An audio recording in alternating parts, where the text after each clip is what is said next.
Good afternoon, everyone, and welcome to the NAPPG YouTube channel out of Kamloops, British Columbia, Canada. My name is Ben. I'm a recovered drug addict.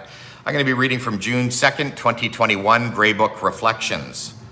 It was conceivable in our addictive thinking that something would work for us without any work on our part. Grey Book, page 10, chapter 1, lines 29 to 31. One of the slogans we hear in Narcotics Anonymous is, "It works if you work it."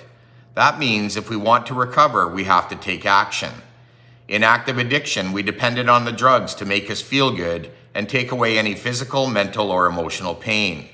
We used drugs to be able to live that day. The drugs did for us what we couldn't do for ourselves. Arriving to NA, other members told us that we never had to use again. We read in the NA book that if we lived the Narcotics Anonymous program on a daily basis, we wouldn't use just for that day. Living the program meant that we had to have a desire to stop using. It meant that we had to embrace the spiritual principles of Narcotics Anonymous.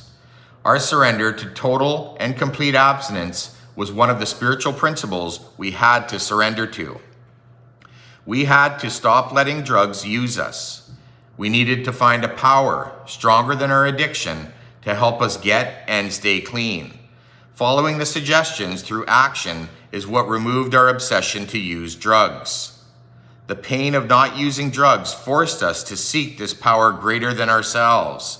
Making the decision to turn our thinking and our behaviors to the care of this higher power required our open-mindedness and willingness. We applied the spiritual tools we were given to unlock the spiritual fruits contained in each step and tradition. The results from our efforts had not only been freedom from active addiction. Through the results of these steps, we achieved a spiritual awakening.